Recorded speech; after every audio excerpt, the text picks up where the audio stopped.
Life, as I knew it, was a carefully constructed mosaic, each piece meticulously placed by hands I trusted implicitly. My parents. They were the architects of my world, the narrators of my history, and the keepers of every truth I held dear. Or so I believed. Until the day the mosaic shattered, revealing not just a missing piece, but an entire hidden chamber within the foundations of my life. A chamber where a secret, a person, my own sister, had been meticulously concealed. I grew up an only child. Or so I was told. My childhood was idyllic in many ways, filled with the warmth of a loving home, the gentle hum of suburban life, and the unwavering attention of two devoted parents. I never felt lonely, never longed for a sibling. The concept simply wasn't part of my reality.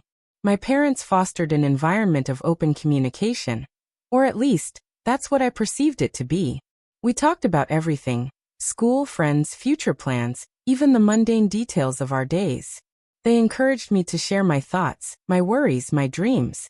There was a sense of complete transparency, a bond of trust that felt unbreakable, forged over years of shared laughter, quiet evenings, and the occasional, gentle guidance through childhood dilemmas. Our home was a sanctuary, a place filled with memories, photographs adorning the walls, each one a testament to our happy, seemingly complete family. Birthdays, holidays, vacations, every significant milestone was captured, framed, and proudly displayed. And yet, looking back, there was always a subtle, almost imperceptible void. A space where something should have been, but wasn't. A silence that wasn't quite natural. A narrative that felt subtly incomplete, like a beautiful song missing a single, crucial note that only a trained ear could detect. I, however, was not a trained ear. I was a child, and children accept the world presented to them, absorbing it as truth, unquestioning in their innocence. The first tremor in my perfectly stable world came in the form of a forgotten box, tucked away in the back of my mother's old cedar chest in the attic. It was a rainy Saturday afternoon, one of those dreary days where the outside world offered no allure, and the inside beckoned with the promise of exploration. My mother was out, and my father was engrossed in a football game, his attention firmly glued to the screen. Boredom, that often underestimated catalyst for change, led me to the attic, a place usually off-limits, deemed too dusty or too fragile for a child's clumsy hands. But on that day, the allure of the forbidden was too strong to resist. The attic was a treasure trove of forgotten relics. Old furniture draped in white sheets, boxes filled with Christmas decorations, and the faint nostalgic scent of mothballs and aged paper. I rummaged through a few innocuous boxes, finding old toys, faded report cards, and a collection of my father's college textbooks. Then, my eyes landed on the cedar chest, a beautiful, dark wood piece that had always sat in the corner, its lid firmly shut, an unspoken boundary around it. My mother cherished it, often saying it held sentimental things. I had never dared to open it before. But today, curiosity gnawed at me with an insatiable hunger. The lid creaked open, revealing layers of delicate lace, embroidered linens, and what looked like old baby clothes, neatly folded and wrapped in tissue paper. I carefully lifted them out, a sense of reverence washing over me. These were my baby clothes, I assumed, or perhaps my mother's. But beneath them, at the very bottom, was a small, unassuming cardboard box, slightly worn at the edges, tied with a faded ribbon. It felt heavier than it looked. My fingers trembled slightly as I untied the ribbon and lifted the lid. Inside, nestled amongst yellowed newspaper clippings and dried flowers, was a photo album. Not our family album, the one we flipped through on holidays, filled with my milestones. This one was older, its cover a dark, worn leather, the pages stiff and brittle. It looked ancient, almost like a relic from another time. My heart began to beat a little faster, a subtle, uneasy rhythm starting in my chest. There was something about its presence, its hidden nature, that whispered of secrets. I opened it. The first few pages were filled with familiar faces. My parents, younger, vibrant, their smiles radiant. They looked so happy, so carefree. A version of them I had only seen in stories. Then there she was. A little girl. Dark hair, wide, innocent eyes, a mischievous dimple when she smiled. She was undeniably beautiful, and undeniably familiar. A jolt, like a small electric shock, went through me. She looked like me, Not exactly, but the resemblance was striking, almost uncanny.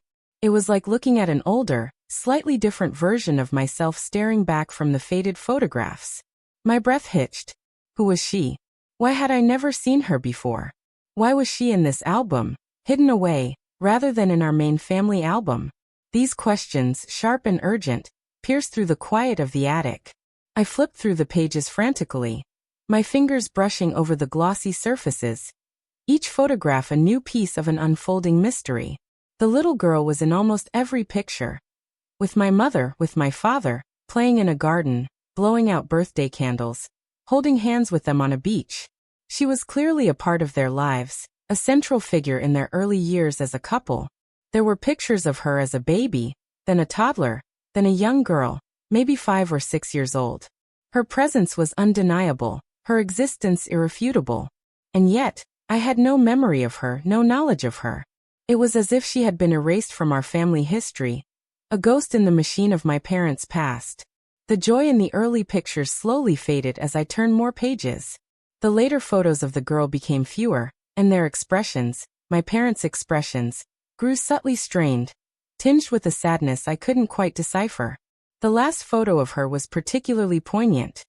She was sitting alone on a swing, her back to the camera, her small figure almost swallowed by the fading light. There was a sense of profound solitude, a quiet sorrow emanating from the image. I closed the album, my hands shaking. The world outside the attic window was still gray and weeping, but inside me, a storm had erupted. A maelstrom of confusion, betrayal, and a deep, aching sadness for this unknown girl. My parents. My loving, honest, transparent parents. They had kept a secret of this magnitude from me. A person. My own sister. The thought was staggering, almost inconceivable. How could they? How could they build a life, a family, around such a monumental omission? I carefully placed the album back in the box, retied the ribbon, and returned it to its hiding place, covering it with the baby clothes and linens, as if trying to rebury the truth I had just unearthed. But the truth, once seen, cannot be unseen. It had burrowed deep into my consciousness, an insistent, burning question mark that wouldn't be ignored. For the rest of the day, I moved through the house in a daze, my mind racing, replaying every image, every question. My father, oblivious, asked if I'd had a good afternoon. I mumbled something about reading. My mother returned later, cheerful and bustling. I looked at her, truly looked at her, searching for any flicker of the secret in her eyes, any telltale sign of the profound untold story she carried. But her gaze was as warm and loving as ever, her smile genuine. The dissonance was jarring. How could someone hold such a secret, such a significant part of their past, and present such an untroubled exterior? The days that followed were a blur of internal turmoil. I couldn't bring myself to confront them immediately. Fear held me back. Fear of what I might uncover. Fear of shattering the illusion of our perfect family. Fear of changing the way I saw my parents, and more terrifyingly, how they might see me for having discovered their carefully guarded secret.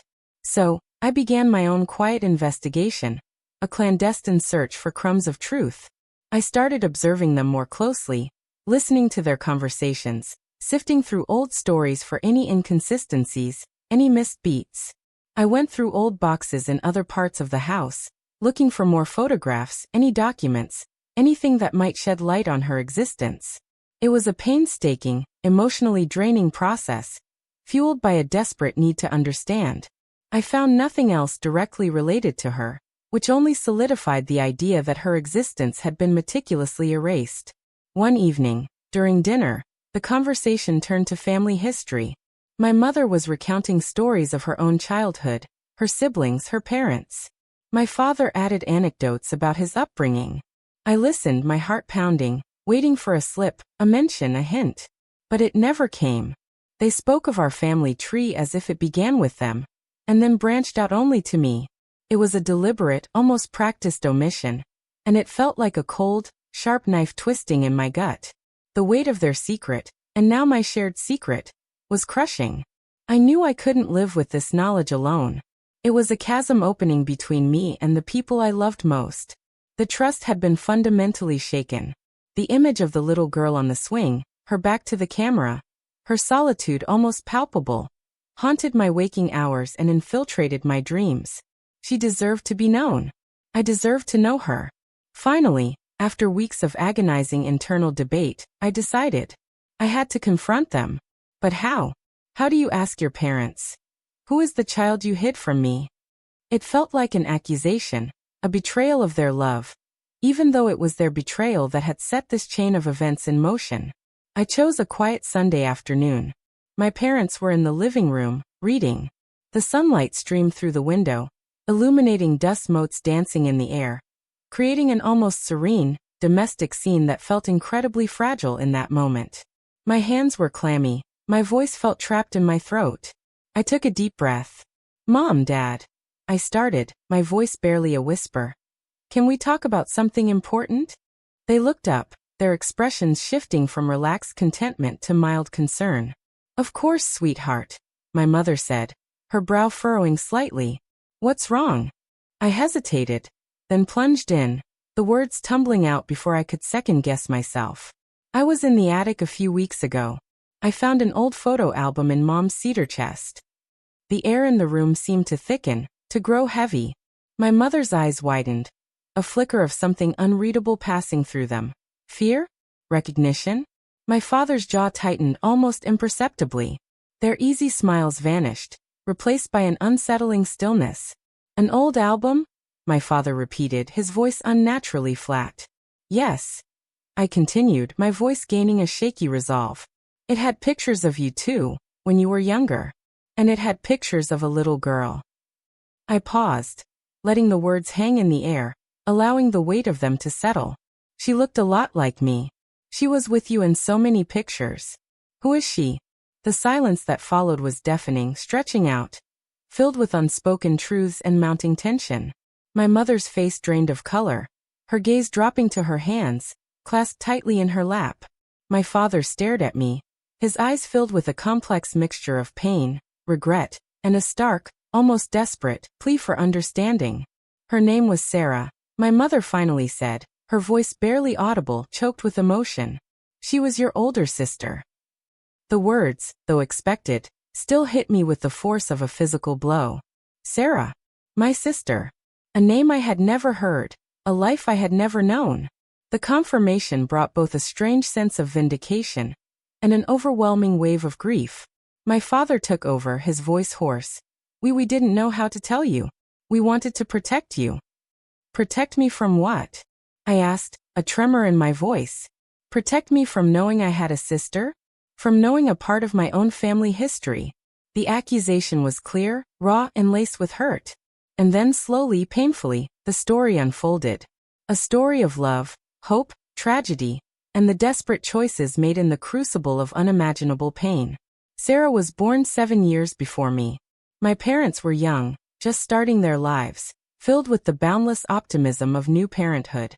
Sarah was their world, a bright, vivacious child who brought immense joy into their lives. She was quick-witted, curious, and full of an infectious energy. The photos hadn't lied. She was indeed a beautiful, happy child.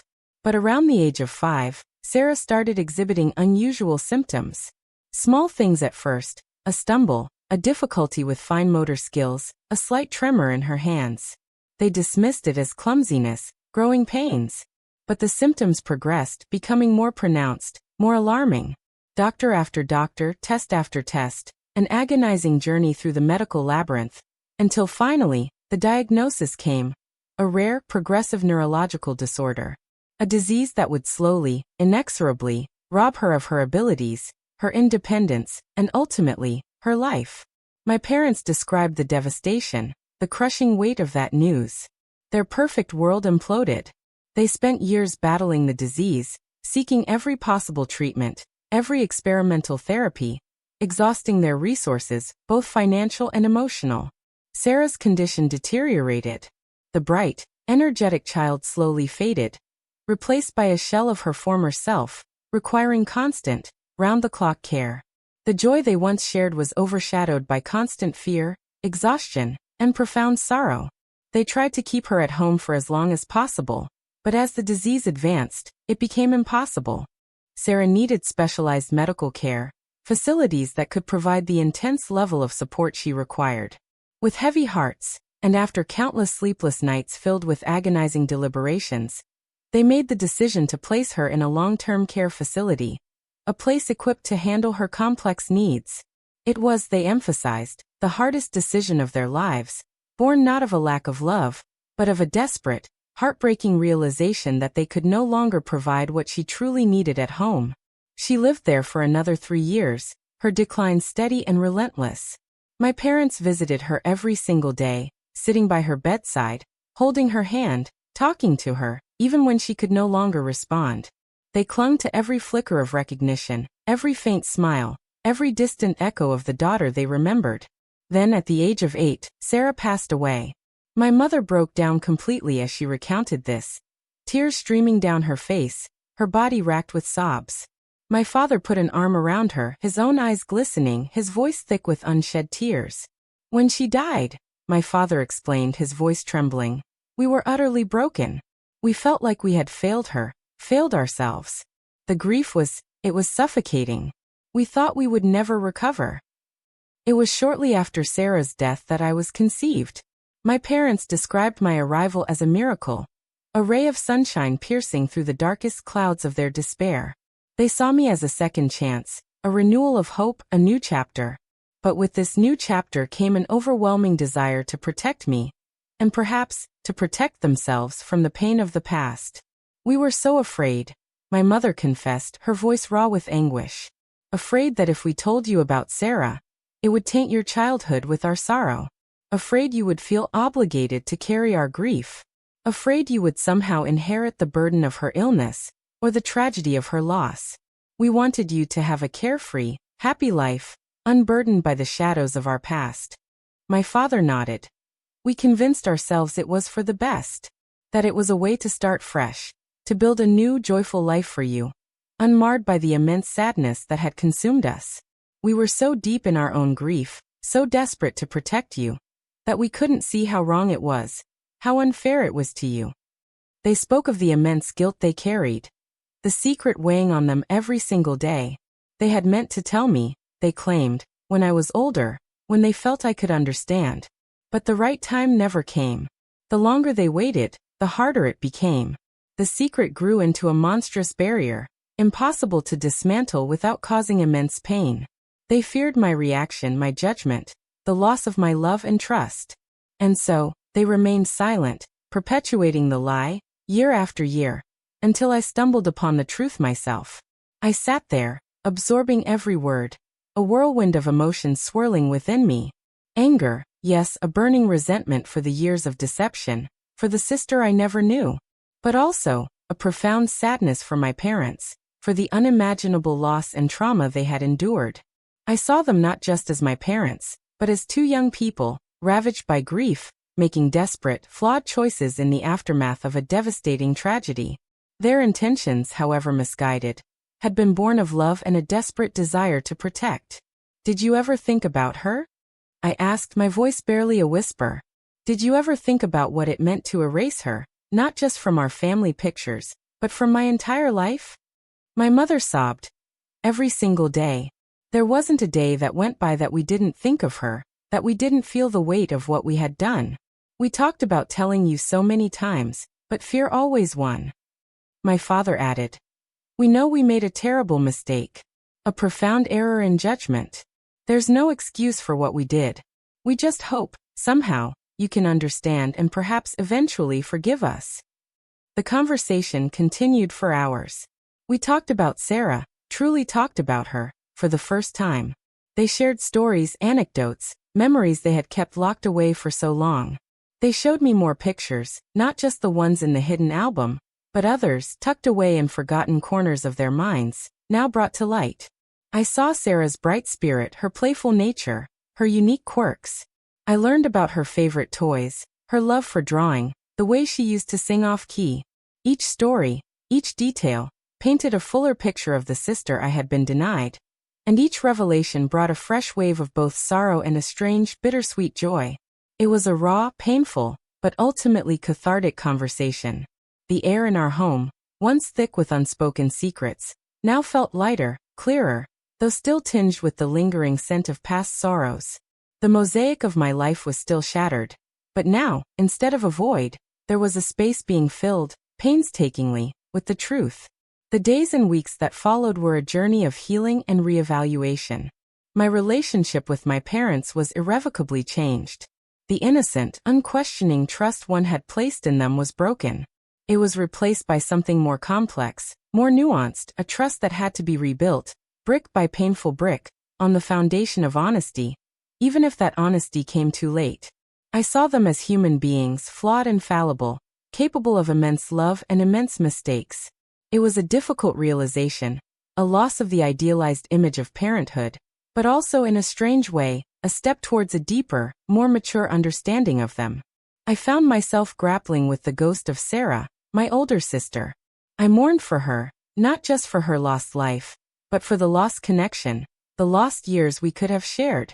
I wondered what kind of relationship we would have had, what kind of person she would have become had her life not been tragically cut short.